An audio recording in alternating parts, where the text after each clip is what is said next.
everybody, welcome back to City Sewers. We have a project today. And we always go safety first. Wear your safety glasses. Alright, in all seriousness, it's a good project. In all seriousness. No, today we need to build a strawberry tower because I do have this strawberry planter that is full of plants, but somehow the liner got messed up and a bunch of the soil has eroded out, and so I can't top it off, and I don't want the roots to get exposed as more soil erodes. Wait. So you're saying the first time we did a project it didn't turn out perfect? It was awesome, but like for one season. Well, the other planter box is looking perfect, and it's been 2 years. 2 years of perfection. 2 years, guys. No, the other planter is fine. It's got the liner all stayed up, but somehow the liner in the other one here on the patio fell down or something. So soil has been just eroding out the sides.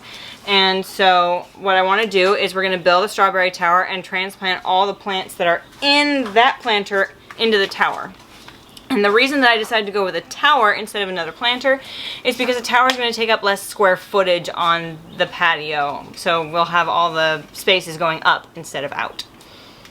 She's brilliant. What can we say?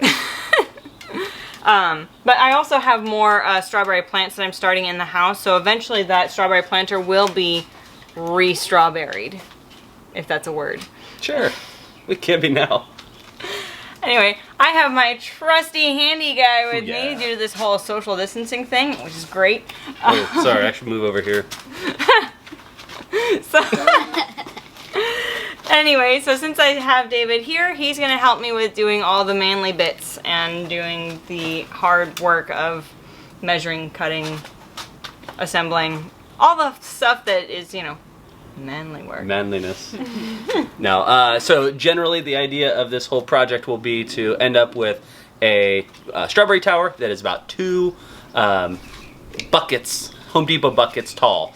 And that's going to be the foundation of it. So it's 2 Home Depot buckets and drill. The supplies are fairly limited. Saw, a drill, and 2-inch hole cutting thing. Eventually, we will also need some Weed block for the insides, and of course, you need the buckets. So go to your local Home Depot and have a ball. I think Lowe's has them too. Oh, I mean, if you're into that kind of thing, Lowe's, you know.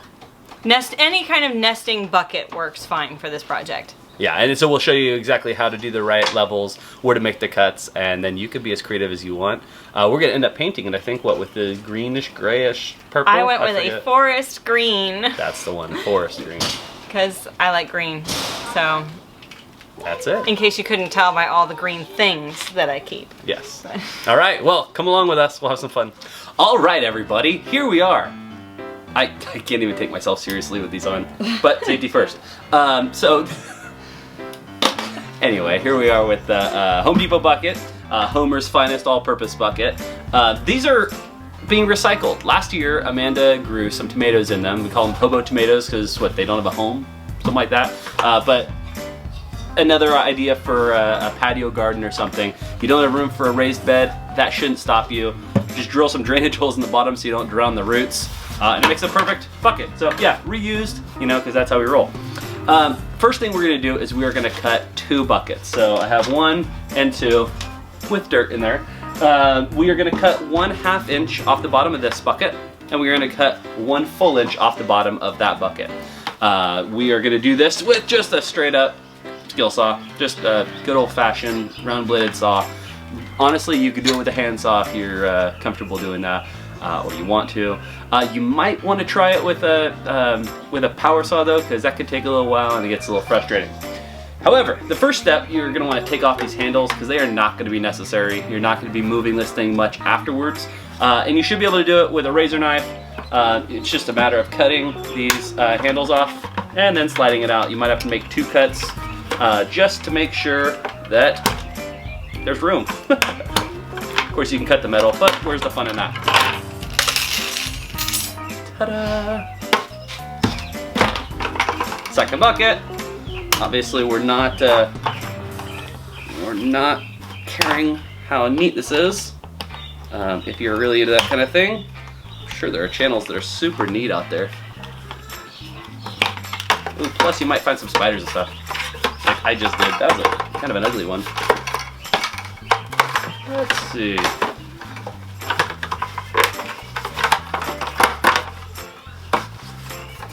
Remember how I said it was super easy? There it is. All right, so we got those done. I'm going to take my tape measure here and just bust out real simple measurement. 1/2 inch is essentially going to be right where the bottom of the bucket ends. So we're going to cut and retain as much of the bucket as possible while getting the bottom completely cut off. So 1/2 inch, an inch is not all that long. That is what a full inch looks like, so it's just above it. The end goal is that these buckets are going to be one on top of the other. So you cannot have them cut the same size. And if I get through this and go, man, you know what? It's going to be a little more stable to have 2 inches instead of 1. We'll do that together. I'm fully willing to admit this is a learning experience, something we found and it looked interesting. So we'll do this together.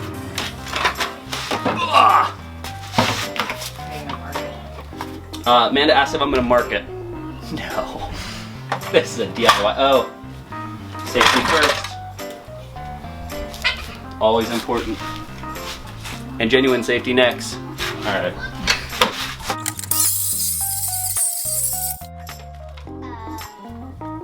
Hello. I could give Audrey a megaphone if I do that, you know? She really needs that. What's a megaphone? It's something that makes you loud. Here, yell into that. Hello! Perfect. All right, so this one, just a little more space. And like a glove-ish. Like an ish glove. Now if you take the time to measure it, it'll be perfect. But I'm really gonna lose those glasses. Now in theory, this should nest right in there perfectly, just like that doesn't do. So what we're gonna do is we're gonna take a little bit more off the second bucket. Now these are tapered, so which means the bottom is a little bit thinner than the top. So we're gonna take, a little narrower. We're gonna take just up to there, add another 1/2 inch, and go from there. Safety first, or second, whichever you want to do. The short bucket goes on the bottom. Like I said, we're gonna learn this together. Now, it is important for them to be snug, but you also want them to fit. So, take off a little more, if you need to. Yep, because you don't want it to crack. Because these buckets are recycled, so they kind of might be a little brittle. Fresher buckets, we may end up finding are gonna be easier than recycled buckets. Take that, California.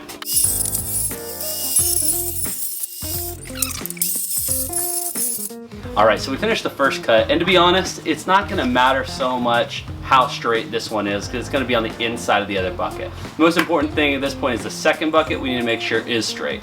So, much to my chagrin and shame, Amanda was right. I thought I could eyeball one, and it really came out rather ugly. So, it's one of those moments that even on camera I get to say, you were right, honey, and then set this over here for maybe another bucket or something someday. I also happen to have another Homer bucket, so I'm going to carefully, somewhat, mark this, draw a straight line, and then we'll cut it straight down that line. So, got my thing, got my other thing, I'm gonna measure up, and what I deemed from the instructions to reality is it needs to be about 2 inches. It's not 1.5 inches. So for me, that is that blue line on that Homer bucket. And we'll just go like this, and I'll just go all the way around the bucket and mark it down. Safety first.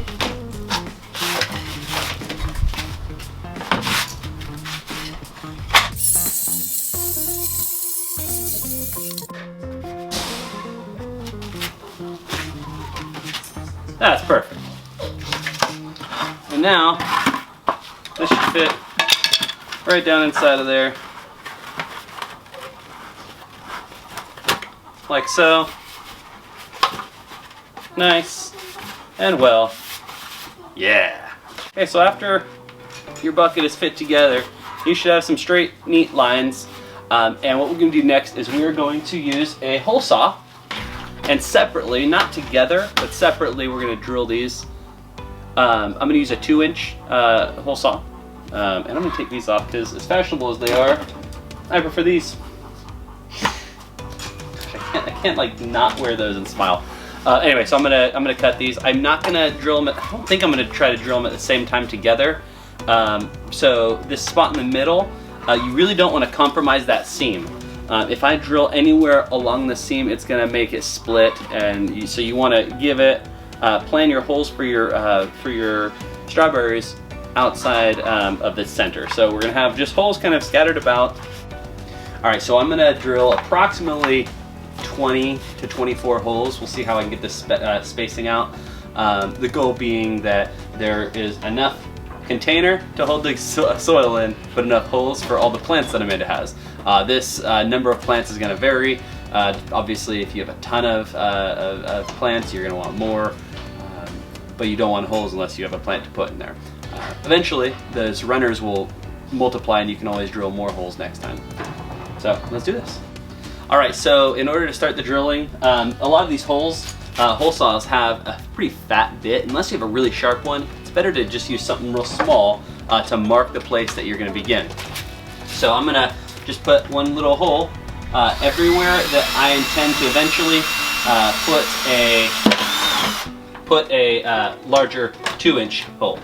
So I'm told we want to aim for about 4 inches apart.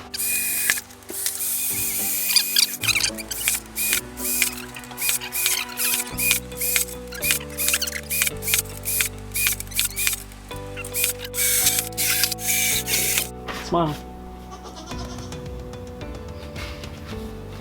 Alright, so right now I'm picking off little tiny plastic bits because this is going to have to be painted. So it needs to be cleaned up and ready for spray paint. And honestly, you don't need to pick this off if you're not going to spray paint it. It's just going to make it look nicer. Nathan just came up while Amanda was working on the thing, and he has something to show everyone. Excuse me, while Amanda was throwing things around. Hey Nathan, why don't you come on up and show us what you got there? I have 3 beans off of my no bean plants. And do you remember what kind of beans these are? Borlato. Borlato. The Vigivano. The Vigivano. Viggiano. Nano. Nano. Yeah, everyone got that right. Borlato de Vigivano Nano. There we go. Good. Nathan, do you remember what you started growing those beans for originally? A school science project. And how'd that go? Successfully, I guess, because they have beans. Hey, there you go. Well done. All right, the last step will be to take this lovely, clean lid, once again, recycled. We're gonna drill some drainage holes. This will be what holds all the soil in the bottom. So you wanna just make sure that you're giving the water out, a way to escape. It doesn't have to be a bunch. I'm gonna put about probably 6. Maybe 1 in the middle for good luck. There we go. All right, so that'll just go on the bottom and give the water a way to get out. So the next step in our little DIY project is that we need to spray paint our buckets. I mean, that's not a super necessary step, but these aren't very pretty. And I like pretty. Alright, so my next step is that we need to cut this weed block to go on the inside of the tower here. And the way that I'm going to keep it from slipping down when we're filling this with dirt is that I brought in some binder clips from the house. And so we'll cut the weed block so that it comes up over the edges, and then we can just clip it on over the top. So yeah, I gotta figure out how to measure this. What do you think of the color? Did it come out good? It looked really blue when we first started putting it on. I think it looks fabulous. So I have a little extra at the bottom, and I'm gonna cut so that there's a little extra at the top so that I've got enough to overlap the edges. And because we actually kind of cheated and we have the lid on the bottom of the tower is gonna hold all that soil in, so I don't really have to worry about looping it under the bottom. But I mean, we can certainly make sure that we have enough to gather some at the bottom, but it doesn't have to be completely dirt tight.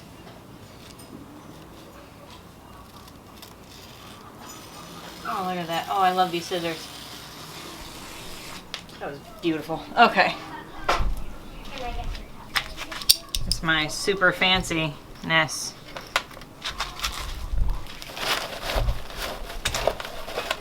kind of press it out, and as the soil fills it, it'll help with that. But you want to have it at least somewhat shaped. There we go. All right, so for fun fact that I'm finding out, as you see for the last bit I've been using these gloves. Fact is, Rust-Oleum is very hard to get off your hands. I'm gonna probably have hands decorated like this for some time. And this is actually quite better than when I first got done painting earlier. One trick that I kind of found out just now is by putting on a latex glove, it pulls off a lot of it.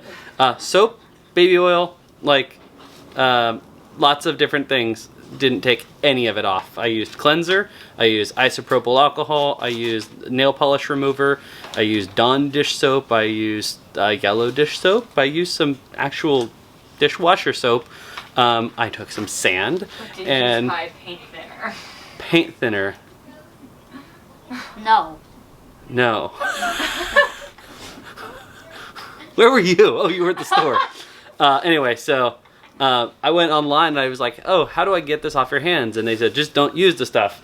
But no, it's not that the stuff is bad. It actually worked pretty good. And it just, you don't want to get it on you. So maybe paint with gloves on. Weird.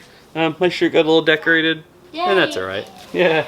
So that's good. Anyway, what I did find out was the general solution was use a whole bunch of household oils like baby oil, olive oil, vegetable oil, and high grit cleansers, and you almost have to massage it in and scrape it off.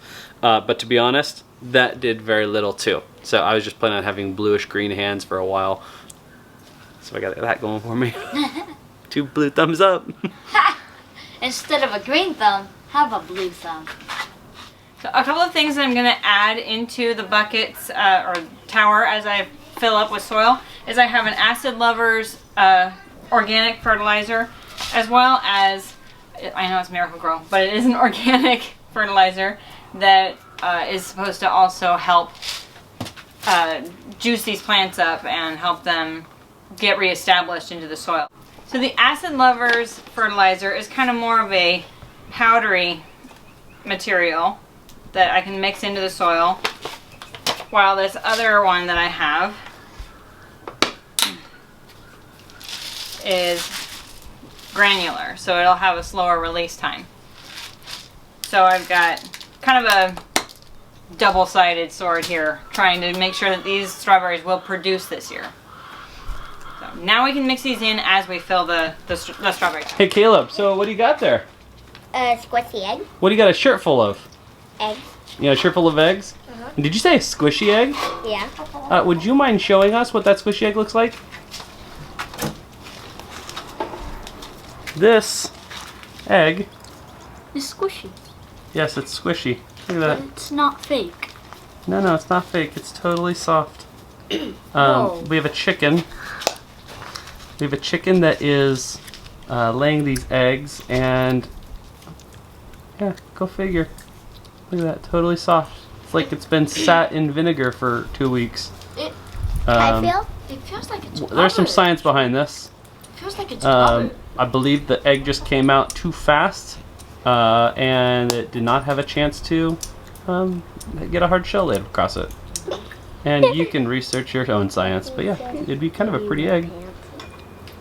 Anyway, it's still totally edible. We had one of these the other day, and it worked out nice. It was delicious. I think it is. So one thing about gardening and homesteading and all that is that you're constantly learning and making mistakes and learning from those mistakes. And so as I was filling this up, wasn't thinking about the fact that once this is full, you cannot do any maneuvering from inside this pot. And the one strawberry plant that I was able to get out of this thing was one of the smaller ones, and it still had roots this long. And I have no idea how I'm going to get them into the hole without damaging them or really just cursing myself. So what I'm going to end up having to do is I'm going to have to empty this out. It's already been amended, so I'll pour it into a container to pull from again as we refill it. And I'm gonna have to pull these plants out and put them in as we fill, because we need the ability to reach our hand into the inside of the container, so that as we're feeding the roots through, we have another hand to kind of feed them through, because they're all, I mean, a small one already had roots this long. So, and some of these other ones, they're good sized crowns. Now, if you're starting with the crowns that you can order, it may not be as traumatizing, I guess, but I'm learning that with a tower, you gotta plant as you go. It wasn't quite as difficult with this planter because the soil isn't quite so deep, and so we were able to just kind of punch a hole in the side and put it in, because they were tiny crowns at the time. So I have learned from my mistake, but I don't think we have enough daylight for me to scrap all the work I've already put in, so we're gonna have to do it in the morning to pull up all these plants and fill this up as we go. So yay for learning experiences.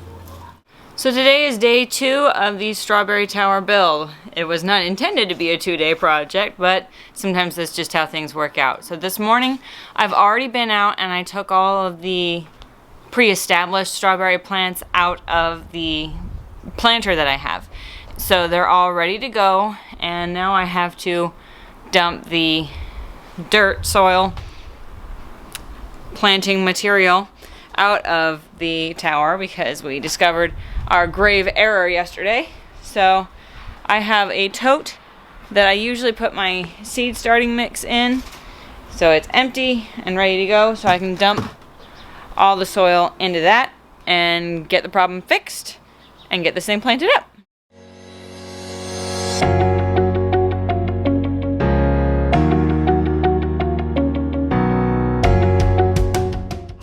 Alright, so one more thing that I'm amending into this soil is that strawberries like acid soil, and I couldn't find this yesterday, but I found it. My soil acidifier. So as I'm filling up the tower, I'm going to add in just a little bit of this at a time as we go, just to make sure that the soil is nice and acidic for these strawberries so that they can be happy and produce.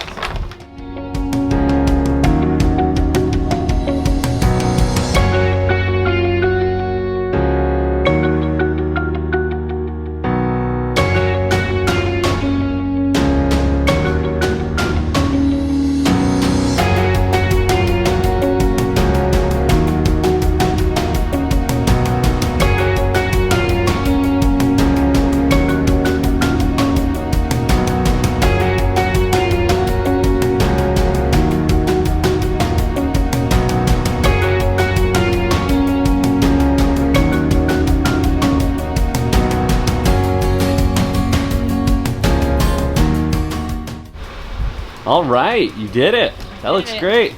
At least you mostly did it. What do you got going there on top? What's the next step? Well, I am pressing it down just a little bit first, but I still have a little handful of strawberry plants that I probably still will have too many for this tower. But what I'm going to do is I'm going to fill the top of the planter as well with strawberry plants so that it's rounded out, filled out. And then what I'll probably do is I'll steal one of the drips from the planter that they were in and stick it in here so it waters it. Excellent. Yeah. Some of these are quite glorious. Others look like they're tired. This one's got strawberries all over it. Look at that. Very cool. They probably need to ripen a little more. A little bit. Let's see look at the size of the root ball on that. Yeah, I think you were right. The best way to do this is going to be filled as you go. Yeah, I mean, when you get the crowns, they might have like a little spindly bit of roots, like. Oh that yeah, portion. remember when you got them? They were 1 or 2 little lines, tiny main roots, and that's it. Scraggly little Those baby things are roots. monsters. There we go. And then I'll trim this weed block at the top. When I'm all done, I'll just use a pair of scissors and trim it. Excellent. Let's see, maybe I'll just stick one of the ones that has just the crown with no roots in the very middle. What's a crown? These are the roots. Yeah. And see this little hard section right here? Yeah. That's the crown. But that it has the leaves, what are those? That's the foliage. Foliage? And you Foliage. do you want foliage? Yes, foliage are leaves. That are good, right? And what do you think the leaves do for the plant?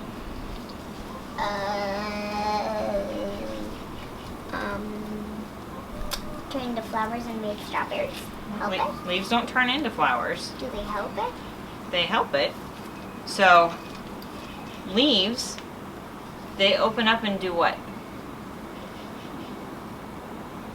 They catch the sun. They catch the sun? Mm-hmm. So, and they're green because they have something called chlorophyll. And what the chlorophyll does is it makes food for the plant, and then it makes oxygen for us to breathe. Oxygen. Because it breathes out oxygen. That's right, it breathes out oxygen. Now, the strawberry tower, one of the benefits that it has is that, I mean, right now these plants are all dirty from me messing with them, but it'll keep the fruit cleaner as it produces and ripens. So you won't have to deal with as much rot from the fruit touching the ground or damage from slugs and snails eating them because they're elevated and they're off the ground. So I'm hoping that we'll get more fruit that we actually can eat this year versus sacrificing to the slugs because of all the damp soil that the fruit was actually touching last year. So, big experiment. We're gonna see how it goes. We hope that you guys enjoy watching our little experiment with how to build a strawberry tower, what to do and what not to do. We hope that this inspired you guys to try and do it yourself. To build a strawberry tower. It really wasn't that super hard once we just dove into it. We ran into a couple of hiccups along the way, but I think that overall this project is really doable and really affordable. So please let us know how you guys do with it, and if you have any other suggestions for other styles of towers, that'd be really cool. We would be very interested in hearing because I have plenty more strawberry plants that we're gonna have to figure out what to do with. So, as always, this is your urban nerd with a goat herd telling you can grow where you're planted. Including in a Homer bucket. Including Homer buckets!